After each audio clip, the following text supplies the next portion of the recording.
Quem é o melhor novato da temporada 2025? Chegamos na metade do ano, ou pelo menos na metade da temporada, e agora a gente já consegue avaliar pelo menos o desempenho de cada um dos pilotos novatos que estão na Fórmula 1 e que chegaram em 2025. Eu estou falando de Hadjar, Bortoleto, Antonelli, Berman, Colapinto, Lawson e Jack Durham. Se bem que alguns desses nem deveriam ser considerados novatos ainda, mas eu vou chegar lá. Então, nesse vídeo nós vamos comentar sobre quem é o melhor, quem tem sido mais decepcionante, quem tem sentido mais o peso da camisa das equipes. E falando do assunto, eu tenho um recado para você. No meio disso tudo que está acontecendo, um monte de informação chegando na minha cabeça agora, e eu tenho que organizar tudo para trazer um vídeo para vocês, de vez em quando eu acabo preferindo a praticidade quando eu estou me vestindo. E agora eu tenho a Insider Store ao meu lado para dizer para vocês que eu não terei mais a minha preocupação estética, porque com a Insider eu estou sempre com presença, confortável e bonito. E eu digo isso porque, além de lindas, as roupas da Insider têm uma tecnologia aplicada incrível. Elas se desamassam com o calor do corpo e favorecem também a absorção e evaporação do suor. Então não tem mau odor para você enquanto você está usando Insider, para ficar tranquilo, independentemente do evento ou lugar que você vá. E fica ainda melhor quando você descobre que usando o cupom F você ganha 15% de desconto na loja da Insider. Ou clicando no primeiro link da descrição você vai ser redirecionado ao site e assim aproveitar tudo que a Insider tem a oferecer para vocês com a grande variedade que eles têm. Eu garanto que uma delas vai te agradar. Então, vai lá, aproveita e muito obrigado Insider por apoiar este canal em mais um vídeo. Bem-vindos a mais um vídeo aqui no canal, eu sou o Fernando, falo de Fórmula 1 aqui todos os dias e hoje, como já falei para vocês, nós vamos enfim comentar como está o desempenho dos pilotos novatos nessa temporada e dar uma de Helmut Marko, avaliando os pilotos de cima para baixo, de baixo para cima. Se você está por aqui, não esqueça de clicar no like e se inscrever no canal, porque o like ajuda na divulgação e o inscrever-se faz você assistir mais vídeos meus. E aqui eu vou começar de quem já saiu da Fórmula 1, Jack Durham. Ele que teve pelo menos uma corrida no ano passado e teve algumas nesse ano, mas todo mundo sabia que ele já ia sair mesmo. E eu acho que até colocar ele aqui nessa disputa de quem é o melhor novato acaba sendo um pouco injusto, porque ele não teve nem tempo de se provar. Ele fez algumas corridas e logo já foi substituído. Ele que já tinha chegado muito pressionado na equipe para tentar garantir a sua sobrevivência na Fórmula 1, infelizmente não aconteceu. Ele até chegou a fazer uma curva com o DRS aberto, de tão pressionado que estava, mas infelizmente não se manteve. Eu não vou colocar ele aqui como o pior estreante na temporada, porque ele não teve nem tempo de se mostrar ruim.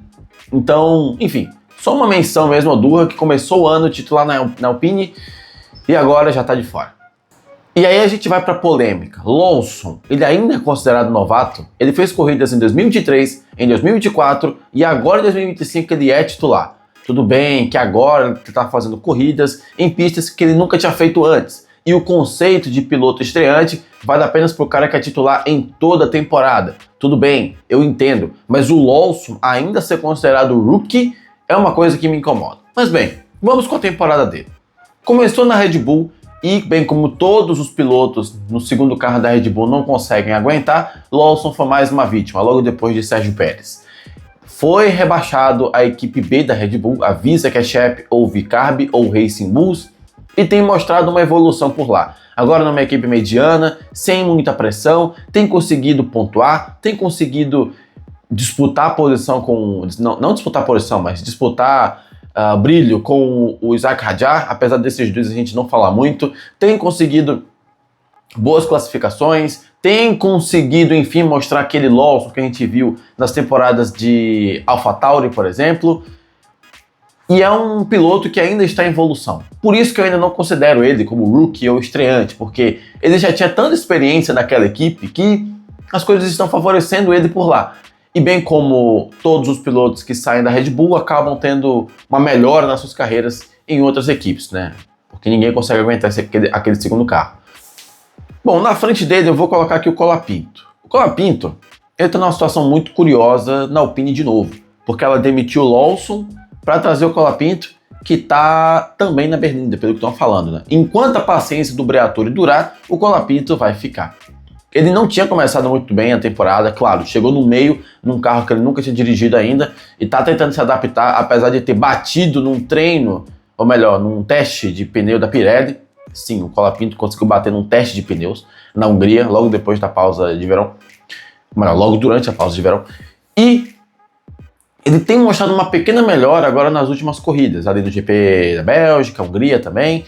Tem conseguido dar um passinho além, tem conseguido chegar um pouco mais perto do Gasly, que está carregando essa equipe, mas nada além disso, tá? Por enquanto, o foco do Gasly é o mesmo do Durham, tentar se manter na Fórmula 1, tentar se manter na Alpine principalmente, porque de todos os lados aparecem notícias dizendo que o Briatore está cogitando substituí-lo. E a pressão, apesar disso, está aumentando, porque a partir de agora ele só vai correr em circuitos que ele já conhece. Então, não vai ter mais a desculpa da inexperiência que ele tinha nos outros circuitos, por exemplo, anteriores. Agora, logo depois do GP da Holanda, ele só vai correr em lugares que ele já correu no ano passado com a Williams. Então, Colapinto, agora a missão é tua e tu tem a obrigação de performar, mesmo com esse carro da Alpine, que não é lá essas coisas. Então, um 14º já é vitória para ele. Sem clubismo, Oliver Behrman. Vamos lá. Ele que tinha surpreendido com a Ferrari no GP da Arábia Saudita de 2024, substituindo o Carlos Sainz, chegou nessa temporada com uma Haas que não era lá tão boa quanto do ano passado e uma equipe que tem um carro decadente. Enquanto as outras estão evoluindo, Aston Martin e Sauber, a Haas está caindo para trás. E ele, junto com o Ocon, não tem conseguido tanto brilho justamente por causa disso. Sabemos que o Behrman é um bom piloto, sabemos que o Behrman não é um piloto que sai batendo o carro por aí, mas ele também não está conseguindo extrair o máximo que esse carro pode ter. Na verdade, ele está conseguindo fazer isso. Ele não está conseguindo passar desse teto que o carro oferece. E por causa disso, ele tem feito corridas e finais de semana um pouco irregulares, digamos assim. Porque uma hora ele classifica muito bem, vai ao Q3, na outra ele cai no Q1. Numa hora ele classifica na frente do Ocon e sempre termina atrás. E acaba nessa pegada aí, desperdiçando alguns pontos e até mesmo posições que poderiam gerar aqueles elogios públicos que todo mundo faz aos pilotos novatos. Por causa disso, ele vai ficar aqui atrás e até mesmo em estatística, ele já está sendo superado pelo Bortoleto, em média de posição de largada e até mesmo posição de chegada. Eu vou chegar lá no final do vídeo ainda. Então o que a gente pode concluir do Behrman? Tem conseguido fazer o máximo que esse carro da Haas oferece, porém, já diriam os filósofos, se um piloto só consegue entregar o que o carro oferece, ele está devendo alguma coisa. Então, ele está precisando entregar um pouquinho a mais do que a gente está esperando dele fazer com esse carro. Agora, se é possível, a gente ainda não sabe. Sem clubismo, Kimi Antonelli. Mas Fernando, o Kimi Antonelli está na frente do Gabriel, mas o Kimi Antonelli está melhor, mas o Kimi Antonelli tem o melhor carro. Justamente por causa disso. O fato dele ter o melhor carro deveria ter colocado ele numa posição muito mais acima e muito mais a expectativa em torno dele era muito grande. A gente sabia que a Mercedes tinha colocado ele muito novo, num carro que era um carro de ponta, talvez cedo demais, mas eu ainda acredito que se um piloto é muito bom, você tem que colocar ele no melhor carro e ponto final, você não precisa dessa questão de esperar amadurecer. Não, se o piloto é bom e você tem uma vaga para ele, dá e veja o que acontece. Ele não está quebrando o carro da Mercedes toda hora, mas ele está enfrentando um processo de instabilidade muito grande, principalmente nas últimas corridas.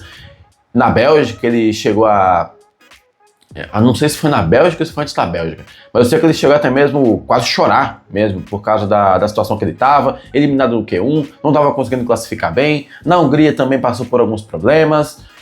A fase do Antonelli na Mercedes não está muito boa e está gerando esses questionamentos novamente. Apesar dele ter feito um ótimo início de temporada, pontuando, fazendo a obrigação que ele tem que fazer com esse carro da Mercedes. E enquanto o George Russell, um piloto muito mais experiente, está conseguindo carregar essa equipe e sempre disputar por quintas, quartas e terceiras posições, o Kimi Antonelli está ficando ali em oitavo, nono, 11º, 12º, 14º às vezes.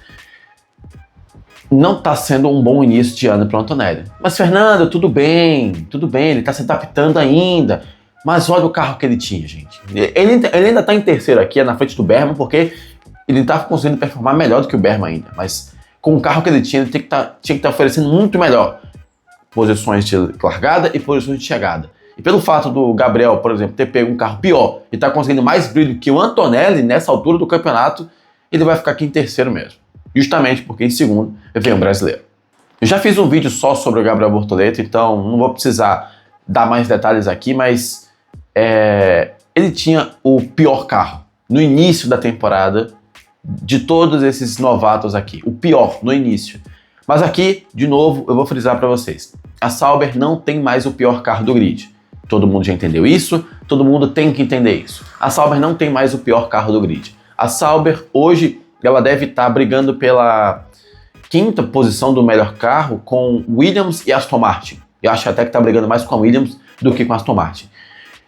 E embora as atuações do Gabriel façam a gente duvidar disso, de que será mesmo que o carro da Sauber é tão bom assim, que a gente está achando? Será que o Gabriel não está superando um pouco o que esse carro consegue oferecer? Eu acho que está um pouco. Mas acho que ele está evoluindo junto com o carro e está conseguindo muito mais brilho, principalmente lá fora, com elogios de imprensa, com textos especiais, com coberturas especiais só sobre essa estreia dele.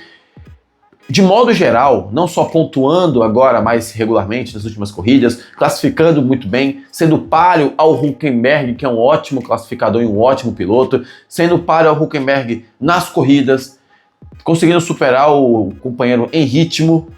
Tudo bem que ele começou errando mais, mas a crescente do Gabriel, vamos dizer, o gráfico dele é uma subida, e pelo menos por enquanto, ele vai ficar aqui em segundo. Por enquanto, um cara ainda está nesse posto de piloto estreante na primeira posição. E esse cara é o Isack Hadjar, por uma questão muito simples. Ele pegou talvez o segundo melhor carro desses estreantes aqui da temporada e, incrivelmente, de todos os estreantes aqui, Bortoleto, Antonelli, Berman, ele é o único que ainda não foi eliminado no Q1. Você sabia disso? Existe uma estatística que diz que o Hadjar foi o único piloto que ainda não foi eliminado no Q1. Isso é um número muito grande. É um número muito bom para um piloto estreante. Ok, o carro dele é um carro digno de Q2 no mínimo e ele está fazendo muito bem a obrigação dele. Tem gente que está com carro de Q3 e está sendo eliminado no Q1, por exemplo. E em pontuação, o Hadjar vai muito bem, obrigado. Eu vou colocar na tela a tabela de pilotos para vocês compararem todos os estreantes, mas não dá para dizer que o Hadjar não está fazendo um ótimo trabalho. E até mesmo colocando esse carro da Racing Bulls em posições que por vezes não deveria, tá? Mas ele ainda está conseguindo, e está conseguindo aquele brilho de extrapolar um pouco o limite do que o carro tem a oferecer. Apesar de ser um carro bem mediano, um carro de Q2, um carro para brigar por pontos ainda com Williams, Aston Martin e até mesmo Sauber agora. Mas eu acho que está um pouco atrás e o Hadjar está conseguindo levar um pouco mais à frente, bem como o Lawson também. E aqui eu tenho os números para mostrar para vocês de como está a situação de cada um. Vamos lá, a posição média de classificação do Isack Hadjar é 8º. A posição média de classificação do Hadjar hoje é 9ª posição, 9.93. Abaixo dele nós temos o Kimi Antonelli 9.2, Oliver Berman 14.8, Bortoleto 14.4, Liam Lawson 13.7, Jack Durham, que já foi 15.5 e Franco Colapinto 16.38. E aqui a gente já percebe que o Colapinto está conseguindo ser pior do que o Jack Durham, mas ele ainda está lá. Enquanto isso, o Gabriel Bortoleto, numa Sauber que já está melhorando, já está superando o Oliver Berman em posição média de largada. Lembrando aqui, eles pegam todas as posições e fazem uma média de que se um piloto fosse largar na mesma posição toda a corrida, seria essa. Então, chegaram na conclusão de que Hadjar em 9º, Antonelli em 9º, Oliver Berman em 14º, Bortoleto em 14º, Liam Lawson em 13º, Jack Durham em 15º e Franco Colapinto em 16º. Só que vamos ver agora a posição de largada? Ou melhor, agora vamos ver a posição de chegada. Agora vejamos a posição de chegada. Nós temos aqui para o Hadjar 11º, Kimi Antonelli 8º, Berman 12º, Bortoleto 13º, Liam Lawson 11º, Durham 14º e Colapinto 15º. Novamente, o Colapinto, na mesma quantidade de corridas, na verdade até mais, está conseguindo fazer pior do que o Jack Durham. Tá? Fica aí a informação. O que a gente pode concluir com isso? Apesar dos números estarem falando uma coisa, a sensação que nós temos é completamente outra. Nós temos o Hadjar, que está sendo hoje considerado o melhor rookie. Nós temos o Bortoleto, que está brigando pelo segundo com o Antonelli. Nós temos o Berman, que está correndo muito por fora e está um pouco atrás. E os outros dois pilotos da Alpine e o Lawson, que embora o Lawson seja muito experiente, eu não queira considerar como rookie aqui, enfim, ainda está fazendo um bom trabalho e a gente tem que colocar nessa estatística, embora eu ache que o Lawson já vai fazer PhD em Fórmula 1. Então, senhores, esse foi o vídeo de hoje. Essa foi a análise que nós temos para falar aqui dos nossos pilotos estreantes na Fórmula 1. Eu quero saber o que você pensa, quero saber a sua opinião. Quem é o melhor? Quem é o mais decepcionante? Comenta aqui embaixo, mas sem clubismo, hein? Não esqueça de clicar no like e se inscrever no canal para ver mais vídeos meus. E eu te vejo no próximo vídeo para falar de Fórmula 1.